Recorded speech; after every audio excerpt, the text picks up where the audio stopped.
Hello, how you doing? Welcome back to the channel. The end of the Autumn Nation series is almost here. Just 2 more games to go. And England, in the last few hours, have announced their team news as they take on South Africa at Twickenham. A big game for both of these sides. So in this video, I'm going to be looking ahead to the game, particularly in relation to the England team announcement. 4 changes from that dramatic draw against New Zealand. So if you are new here and new to the channel, please subscribe, please like the video, and also drop a comment down below. What do you make of Eddie Jones's team selection, and how do you see the game between England and South Africa going this weekend at Twickenham? All right, let's get into it.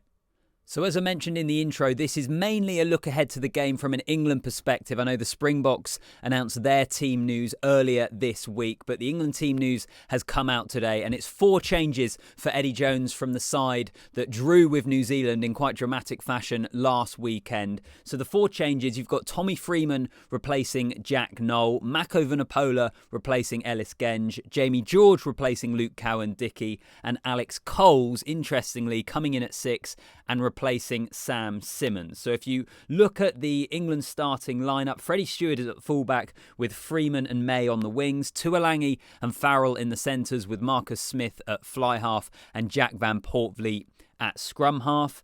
If we start in that England front row for the forwards, Mako Vunipola, Jamie George and Kyle Sinclair. Atoje and Hill in the second row with Coles, Curry and Billy Vunipola completing the pack. So some interesting selections from Eddie Jones. Tommy Freeman, first of all. He's a guy who really impressed in the summer tour of Australia.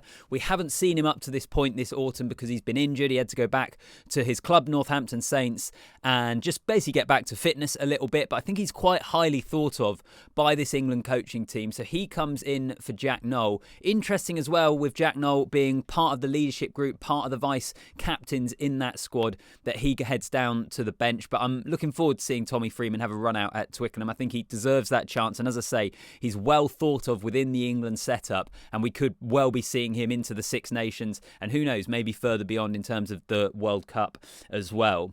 From a results point of view, I think this is a really big game for both sides. From a South African perspective, they've had a really tough autumn, but they've come up against some exceptional teams. They've played Ireland and France away, who are the 2 best sides in the world at the moment, and both of those games have been tight, and even South Africa will have complaints over some of the officiating in both of them as well. They might feel that those games could have gone either way. So I think that just shows that South Africa are still a serious force. Are they at the heights of 2019? Maybe not yet, but they're still a very, very good side despite having a couple of defeats. Obviously, they dispatched Italy already this autumn, and Italy have beaten Australia. So I rate South Africa at the moment. I think despite missing some players because it's outside of the normal test window, they've still got a pretty strong squad. As for England, well, from a results perspective, Eddie Jones has admitted that the autumn is determined by the result of this game. If they beat South Africa, they've got 2 wins, a draw and 1 defeat. If they lose, all of a sudden just 1 defeat in 4 games at home is pretty poor from this England side. So it's important just to get that result. But it's also really important in terms of the performance as well, because England this autumn, performance-wise, have just been so inconsistent. Brilliant last 10 minutes against New Zealand, pretty poor in the 70 up to that. Really poor for the full 80 against Argentina. Looked better against Japan. Can this England side find some sort of consistency? Can they find something close to an 80-minute performance? You're always going to have games where momentum swings for and against you, but can they see it through? Can they put in a more consistent performance, the like of which England fans have been hoping for really for the last few years? Let's wait and see. Let's get through some of the individual players. Manu Tuolangi in the centre once more.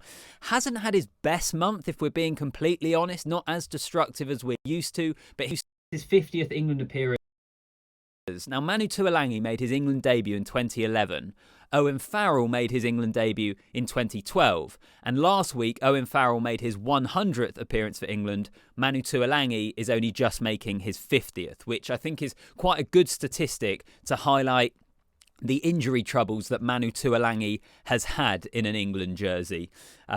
It's great to see him pick up 50, but if you think of him and Owen Farrell, realistically, two guys that would have been in the England side every time they would be selected over the last decade pretty much, and Tuolangi is 50 appearances off where Owen Farrell is. He has not had as much rugby as many England fans would have wanted, but good to see him in the centres.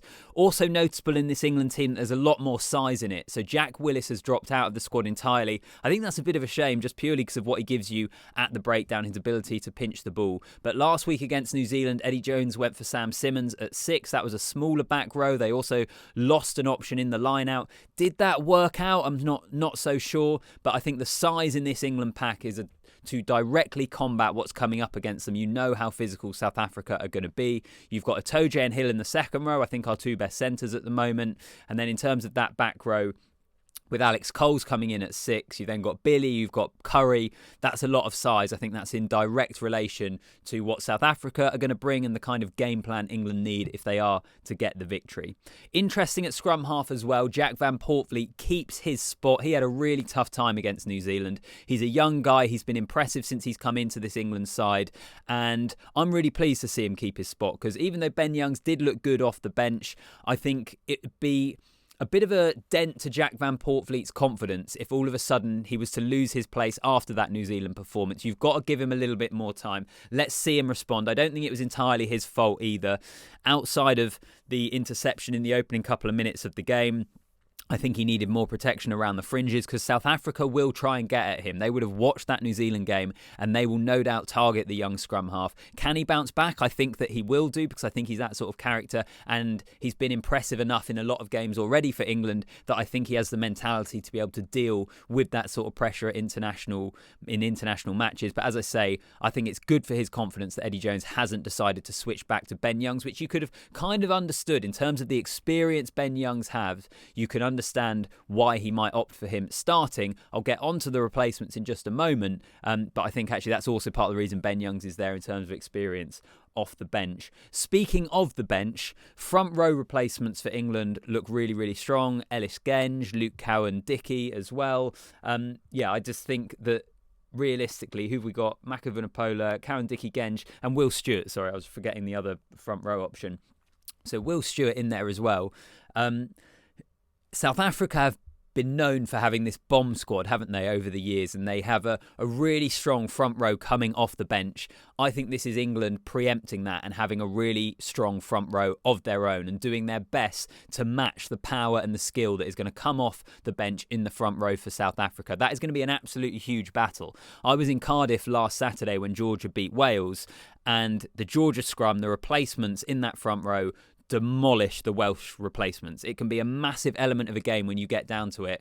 And so I think that's partly what Eddie Jones is going for, of having Genge and Stewart and Luke Cowan-Dickie, 3 really good players, come off the bench and try and combat how strong South Africa are in that area. Finally, also experience in the backline replacements. I mentioned Ben Youngs, and then you've also got Henry Slade and Jack Nowell. Ben Youngs, 120 odd caps for England. Henry Slade has recently brought up his 50 and is starting to look better as well. He had quite an impact off the bench against New Zealand. Many England fans may well watch this and think that he should be starting because he just gave England something different in attack, but he's another experienced guy. And then Jack Nowell, as I mentioned already, he is one of the vice captains in that England team. So it's an awful lot of experience coming off that bench. I think that is what England want. They're looking at the impact those players are going to have, and I think that explains the reason for why we have those players on the bench and why we have some of those other players starting. Going to be an absolutely fascinating game at Twickenham. A lot on the line in terms of result and performance for England.